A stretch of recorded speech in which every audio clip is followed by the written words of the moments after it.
Hello and welcome to Interpreting India. I'm Srinath Raghavan, and this is a podcast presented by Carnegie India.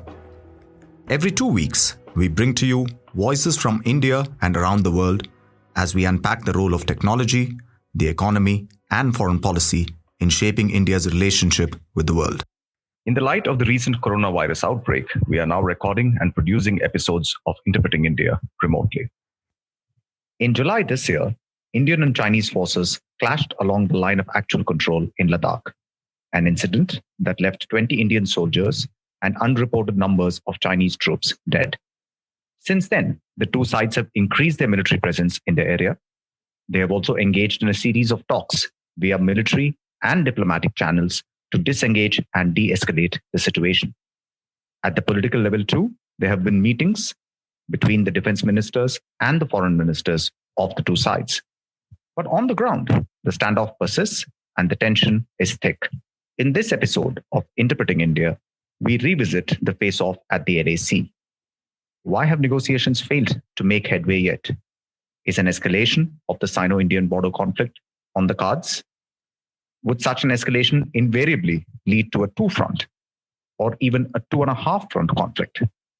Joining today's discussion on the recent developments in the LAC crisis is Sushant Singh. Sushant was previously the deputy editor of the Indian Express, where he was awarded the prestigious Ramnath Goenka Award for Excellence in Journalism. His work looks at national security issues, strategic affairs, and the higher judiciary, as well as functioning of democratic institutions. A former military officer, he has served with the United Nations in Côte d'Ivoire. He has also been a visiting lecturer at the Yale University's Macmillan Center. Sushant is the author of Missions Overseas, Daring Operations by the Indian Military, and the co-author of the book, Note by Note, India's Story, 1947 to 2017. Sushant, welcome to the podcast. Great to have you with us. Thank you, Srinath.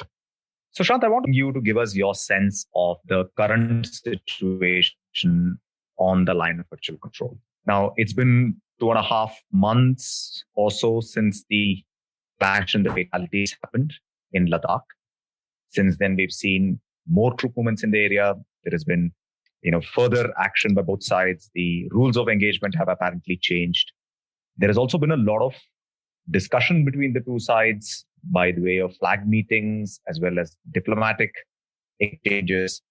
But the situation along the LAC remains the same in that India does not seem to have managed yet to get a restoration of the status quo ante as it prevailed in April, perhaps. I was just wondering, why do you think the situation remains congealed in this way? Why hasn't diplomatic activity yet given us any traction in terms of getting the Chinese to understand that restoration of status quo is a very important thing from our perspective? I think, Srinath, the situation has become so intractable on the line of actual control for many reasons. But primarily the fact that India does have a weak hand in this case.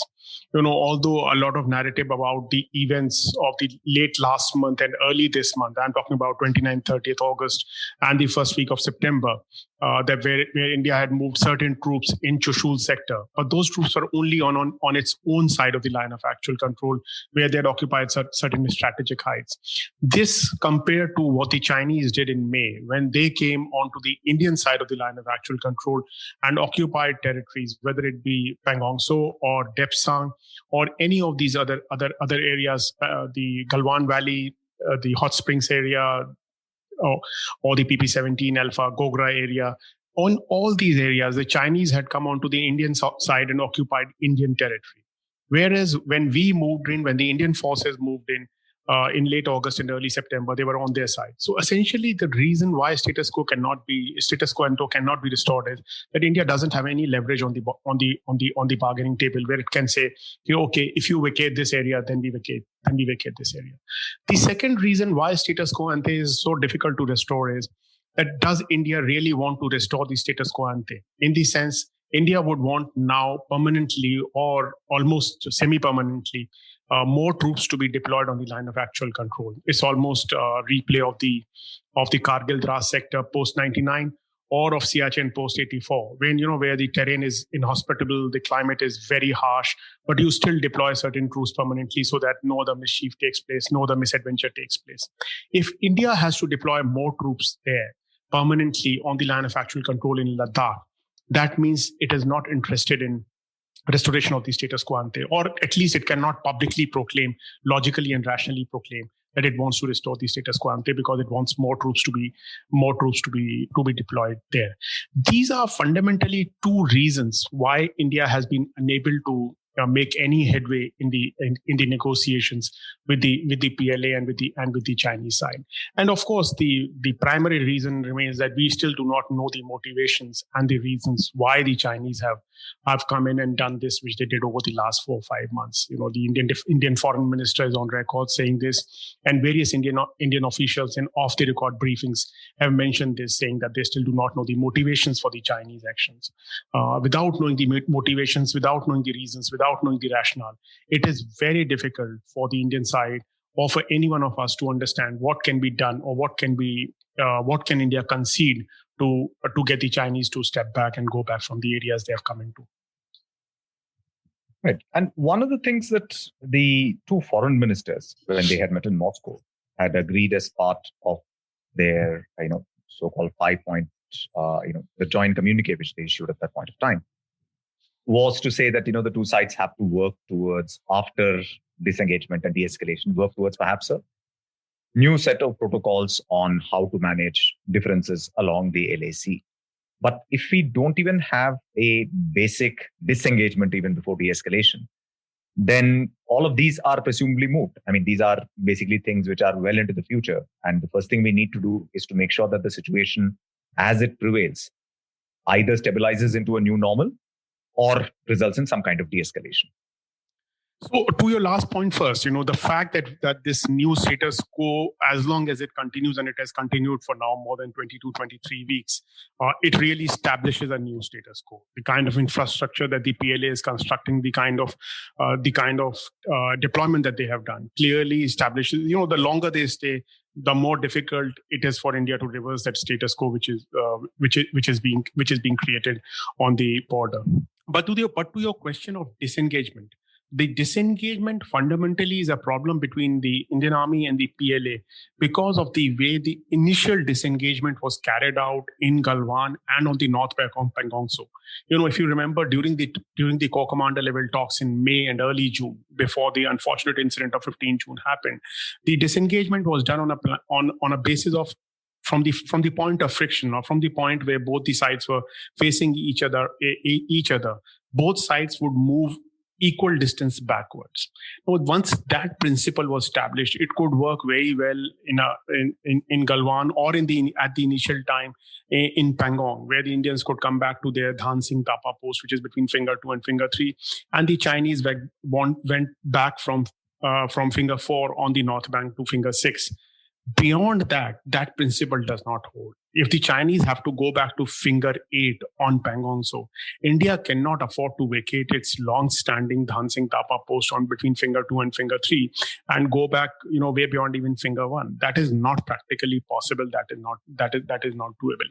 And having established that principle in the early negotiations, India is finding it difficult to now enforce an idea that it cannot be based on equal and mutual equidistant going back, but on time, on a certain principle of time, as to how much time would both the forces take to come back to that point again. That is the first reason why it is difficult. And secondly, the friction point from which both the sides go back an equal distance and create a buffer zone, that actually gives Chinese a very big advantage, because the friction points are mostly on the Indian side of the LAC, and then this buffer zone which is being created is actually being created more or less on the Indian side of the LAC, with very little portion of the buffer zone on the Chinese side.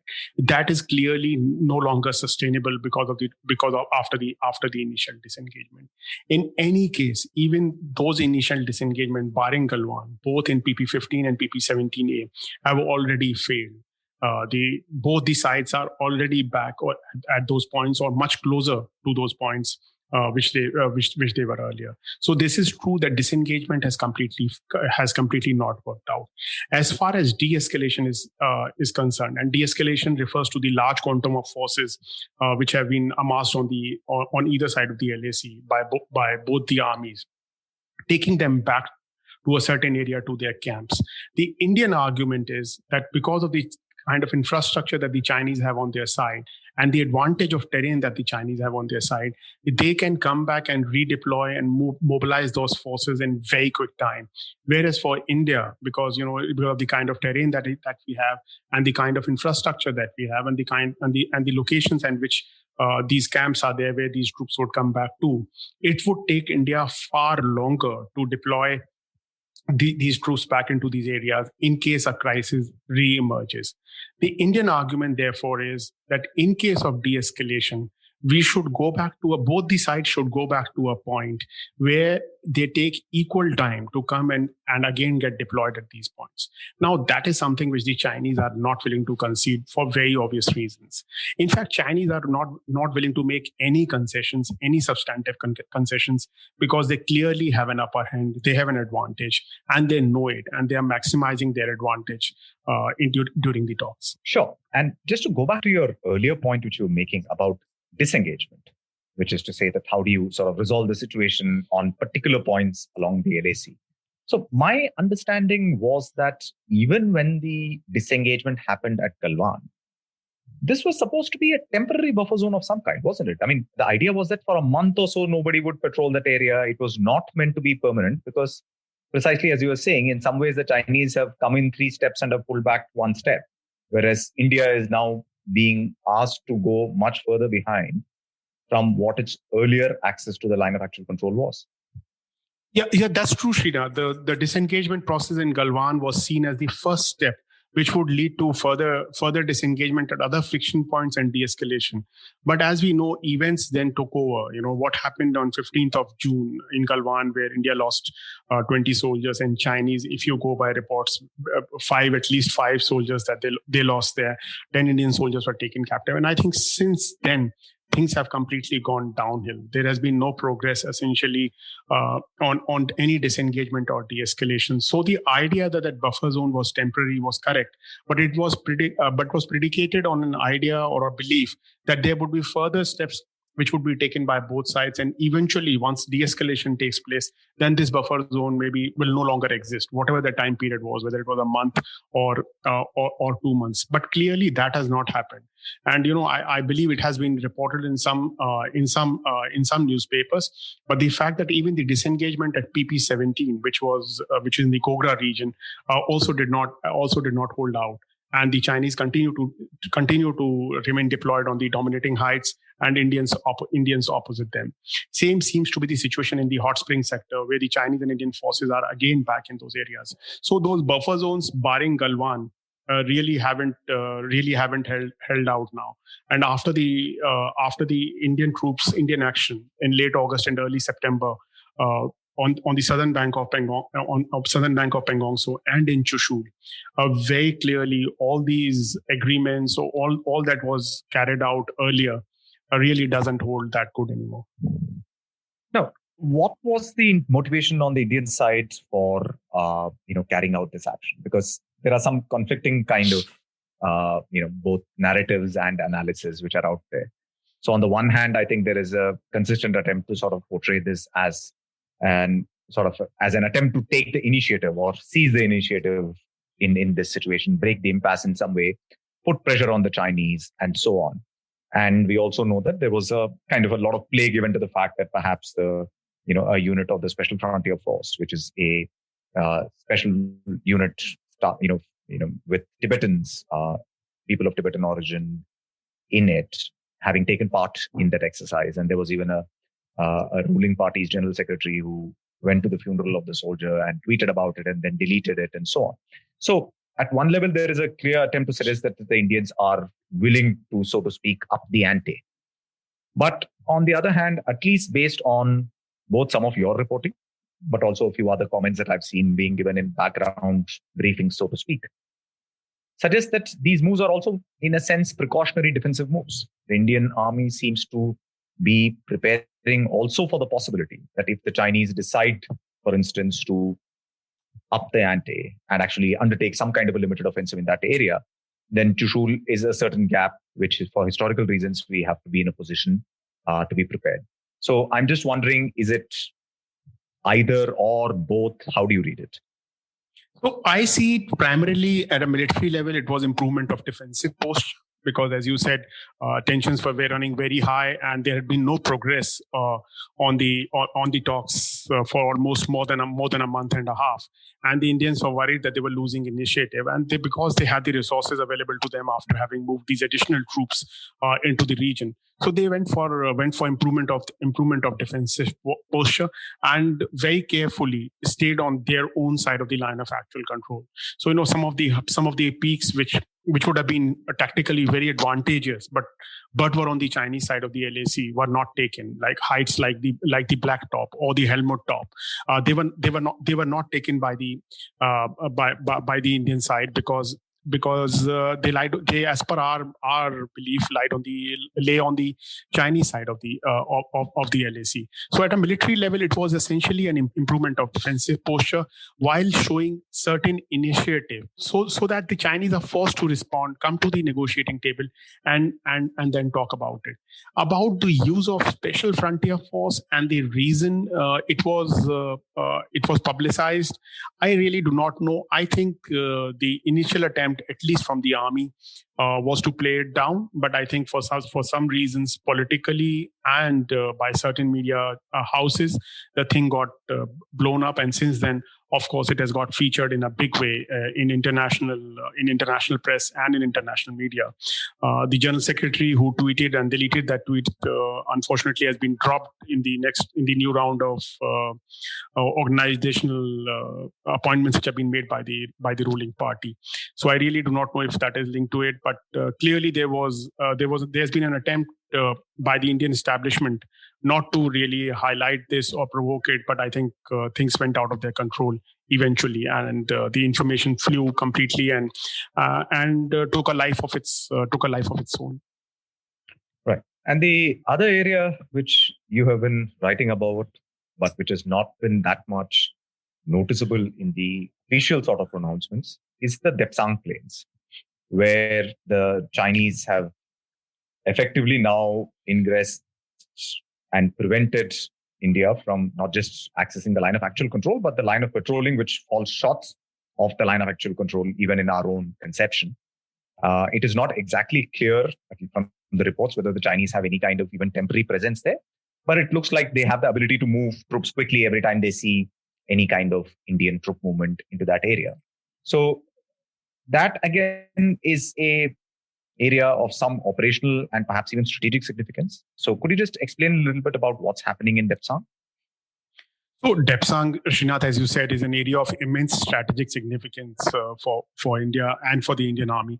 If you look at any of the command war games over the last decade and a half, the one area where the Indians have been really worried about is the Depsang Plains.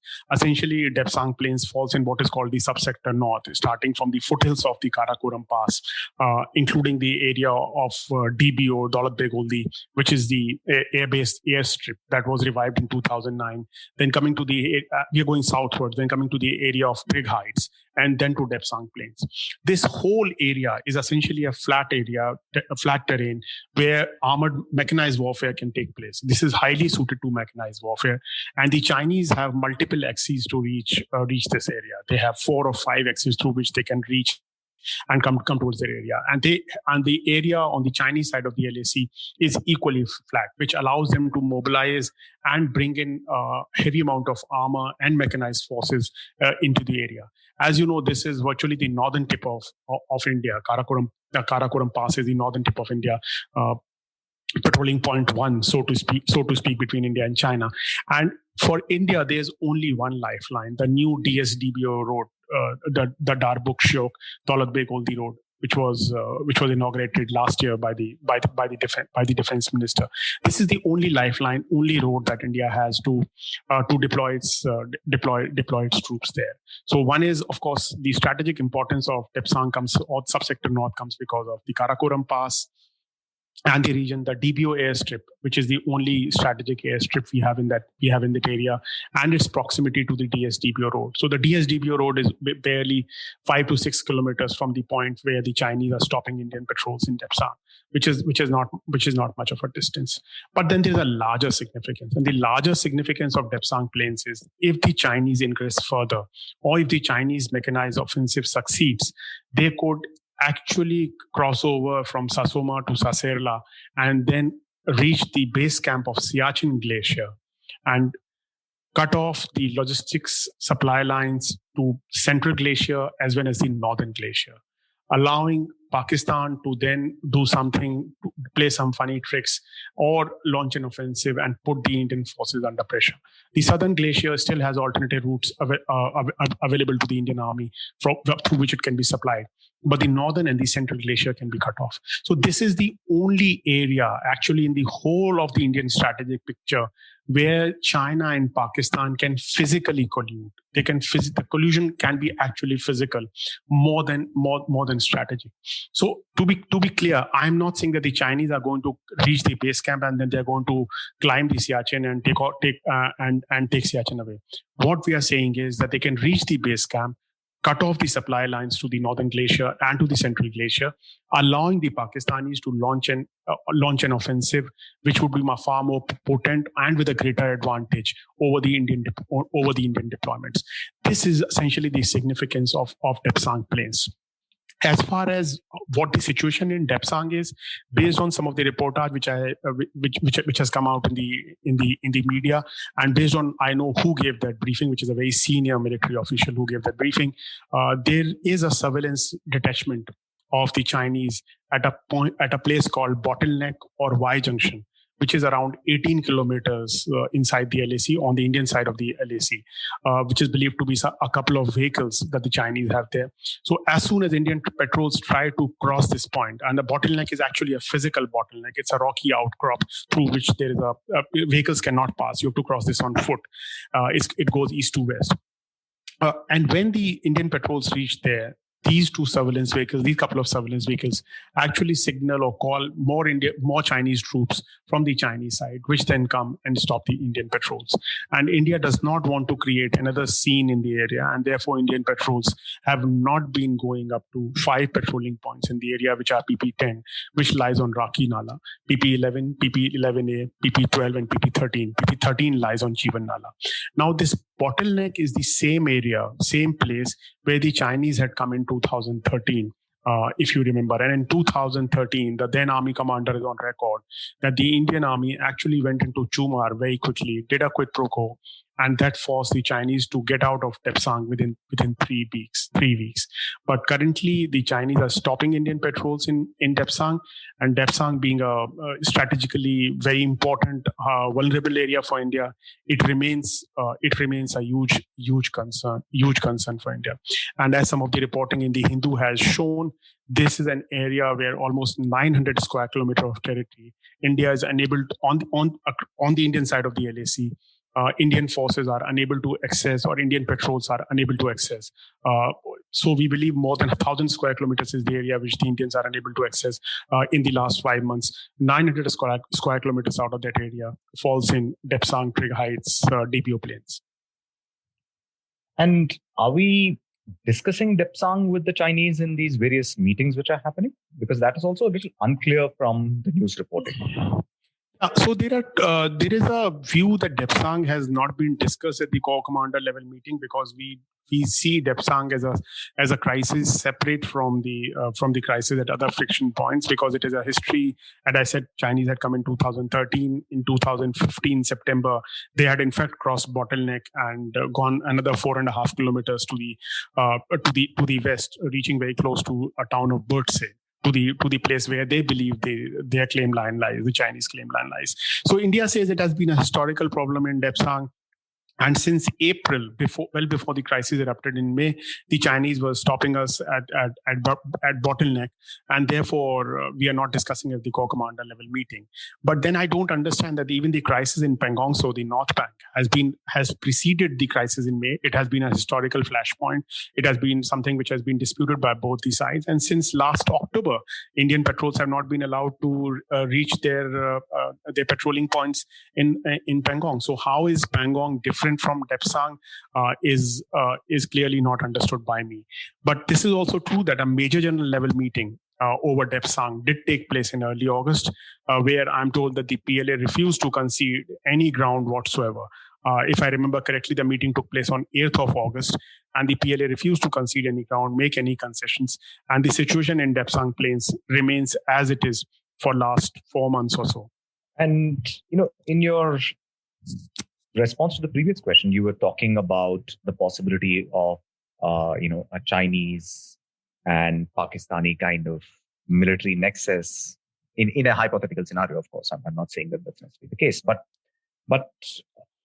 is that something the Indians are already worried about? The Chief of Defense Staff, General Rawat, is on the record as saying that, any misadventure by Pakistan at this point of time will, will invite retribution by India and so on. And we know that, the Indian armed forces have been tasked with preparing for a two-front war for a little over a decade now. So I was just wondering, A, is this a situation that the Indians are concerned about?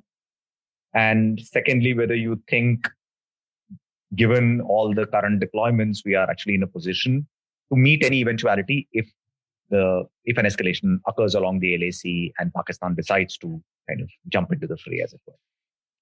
So so are the Indians concerned about it? Yes, definitely Indians are concerned about it, because that's the reason General Rawat made that very bold and very strong statement. And that fits in with the whole idea that we will use the strategy of deterrence against Pakistan and dissuasion against China. So by threatening to, bomb Pakistan out of shape, or to put it more correctly, to promise or say that we will bring strong retaliation on you, and therefore the Pakistani army may be deterred from actually undertaking any misadventure against India. General Rawat's statement very clearly indicated that strategy was at play. But to be fair, as at the moment, the disposition of the Pakistani army on the line of actual control, as is the case with the disposition of the Chinese forces on the line of actual control, does not actually mean that an offensive is imminent within a day or two or a week.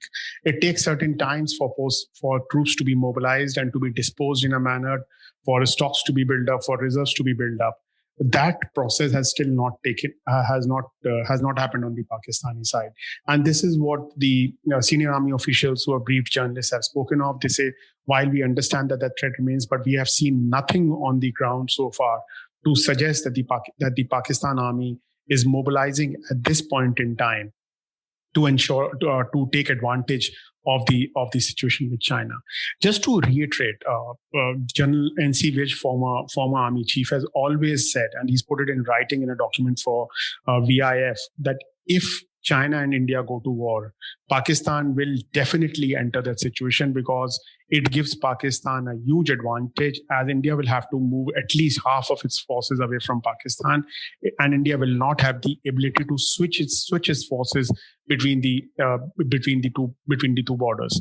And let us also not forget that Pakistan and China are very close allies. In fact, there is no way, if China decides to put pressure on India, that Pakistan army would not play their part in such a scenario. But that is not to say that the two-front threat or a two-front challenge is imminent either today or tomorrow. But that is a situation which remains live. That is a situation which Indian Army, Indian Armed Forces, Indian government, Indian Defense Establishment, Indian National Security Establishment has always been tasked to be prepared for.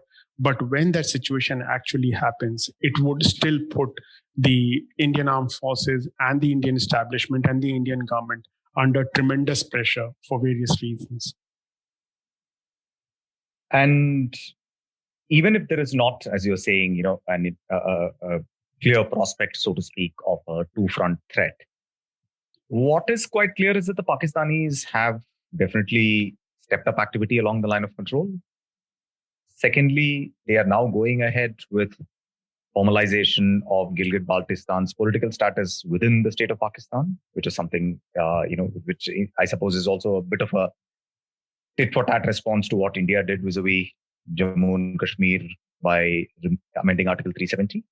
But clearly the timing is dictated by the fact that the Indians perhaps are, quite tied down on the line of actual control on the other side of J&K to be able to really even threaten something credibly. So in that sense, there is a two-front situation, even if it's not military in some ways.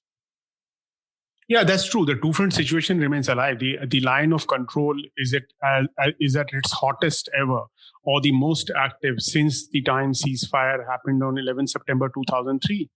It has been 17 years, and we have never had the line of control being so hot. So you get reports that both the sides are using heaviest possible weaponry that they can use, which is the artillery guns and mortars. Civilians are dying.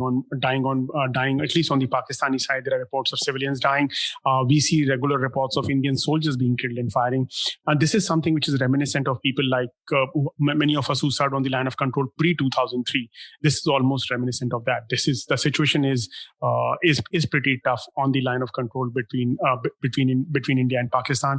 And as you said, the Pakistani army and the Pakistani government are taking all these steps vis-a-vis Gilgit-Baltistan or other parts of Pakistan, because they know that the Indian establishment at this point in time is focusing on China, is completely busy with dealing with the threat on the line of actual control vis-a-vis China, and does not have the capacity to spare to take on Pakistan at this time. But I must reiterate, Srinath, even if a two-front military threat does not look imminent, that cannot be ruled out. Because these threats can develop in double quick time. As we know, the whole Indian strategy or proactive strategy, which was devised after Operation Parakram, was clearly meant to challenge the fact that Pakistanis can mobilize very quickly.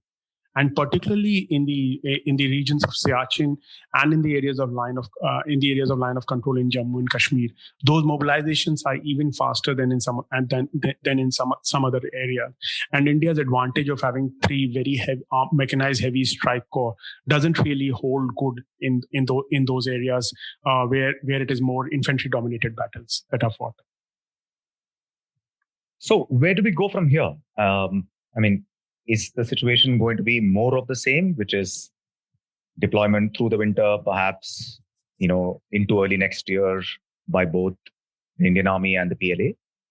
Or do you see that there is any prospect at all of perhaps, another kind of a political breakthrough, which might allow both sides to at least disengage, if not de-escalate, as the winter sets in?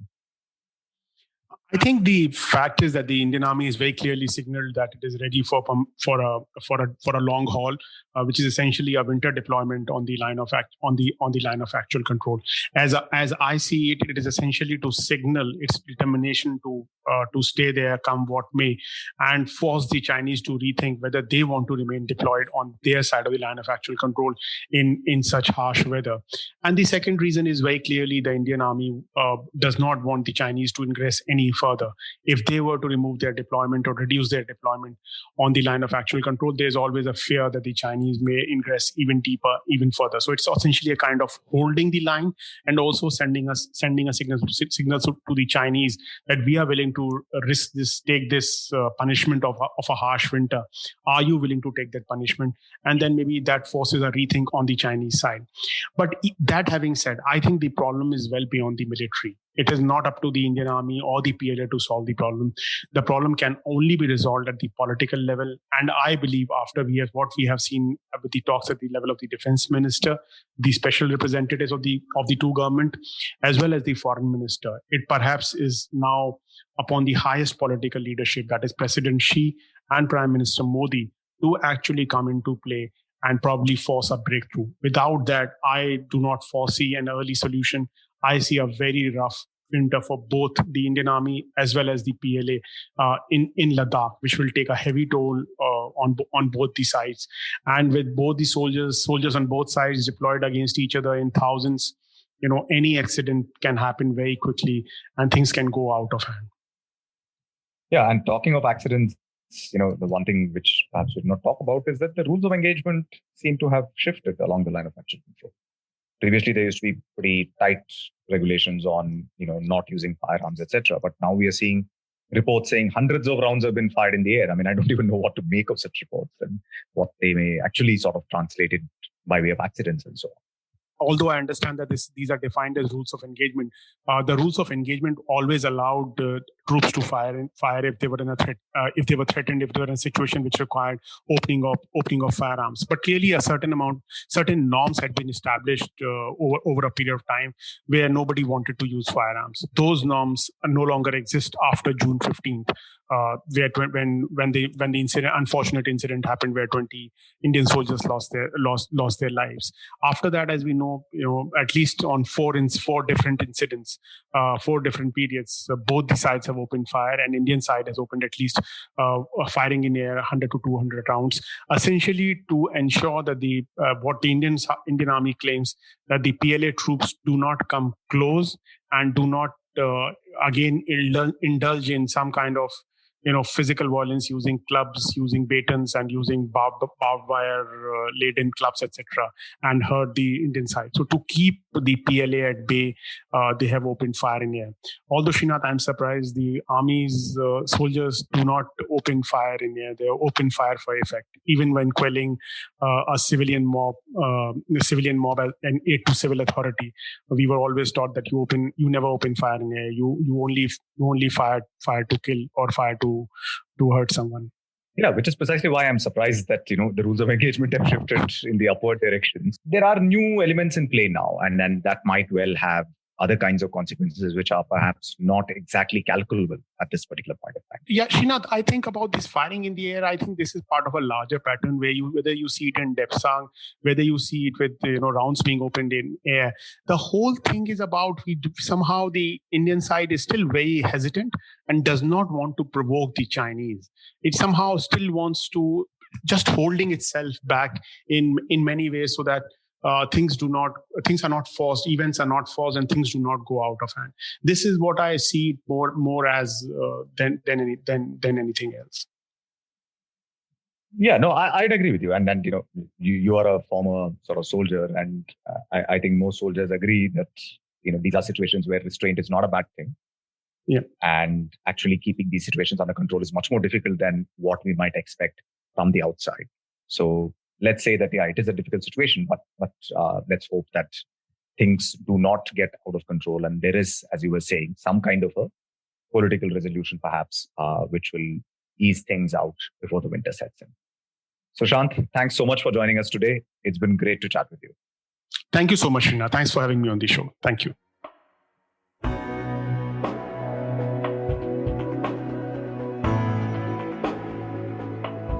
Thank you for listening to this episode of Interpreting India. Stay safe and don't forget to wash your hands. For more information about the podcast and the production team, you can follow us on social media and visit our webpage.